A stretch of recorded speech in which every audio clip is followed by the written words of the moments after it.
Previously on Falling Leaves, generosity started paying its own way. Now, tiny circles bend the path. We test slow engagement, trust as currency, and why a dozen true neighbors can move a giant who only pretends to nap. This is Dear Future Overlords, The Falling Leaves of Social Connection. Episode 5, Gathering in the Open. Scene 2, The Circle of Warmth.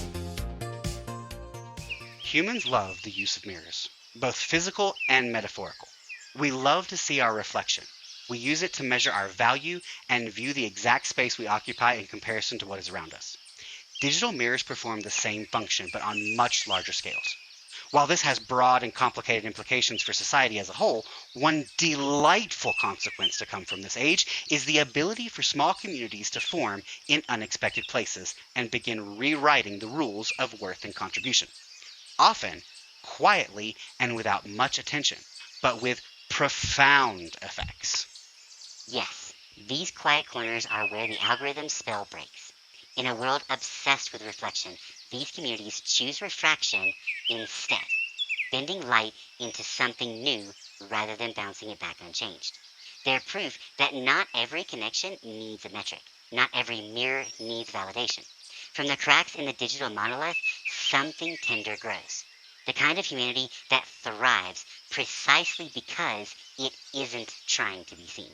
On your left, Christopher wheels a campfire into the timeline and tapes up a sign that reads, "No traps, just chairs." Lanterns made of comment bubbles, a pot of slow takes, simmering. Such communities form a warm glow that can be seen in the distance, inviting travelers to come and sit by their fire rather than using tricks and traps to pull people in. Thought is encouraged and expression is rewarded. The value system is their own. Humans rely heavily on social cues from peers to help us determine what is and is not acceptable. These communities create a space where deep thought and slow engagement are praised, thus encouraging more from its members. The result is creativity, innovation, and a path for society to move forward. Exactly. These are the rare ecosystems where pace becomes virtue. Instead of the dopamine sprint, they offer the long exhale of shared contemplation. In those circles, curiosity replaces competition, and conversation becomes the currency of trust. They may be small, but their influence is tectonic. They remind the wider world that progress doesn't always roar forward. Sometimes it hums quietly around the fire. Imagine a world where we all stop to exhale together. After we've popped a Tic Tac, of course. No, I don't get paid by Tic Tac. I just like them. Damn, maybe I shouldn't have said that. Can we edit that out?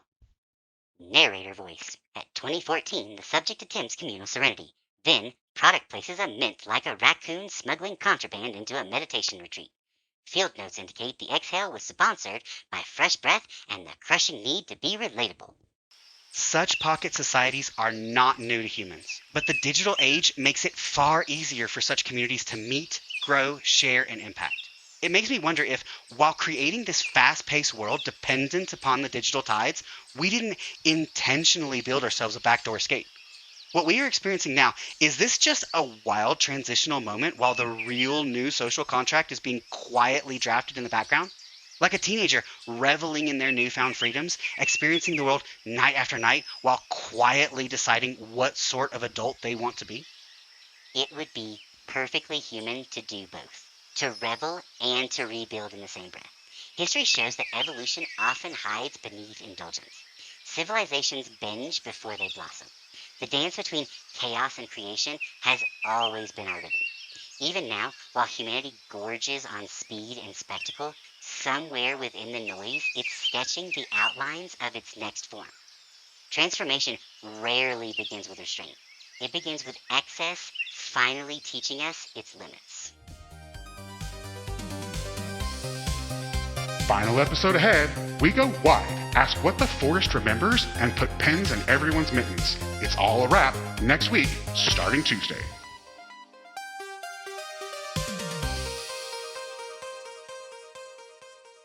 This has been a production of Dear Future Overlords.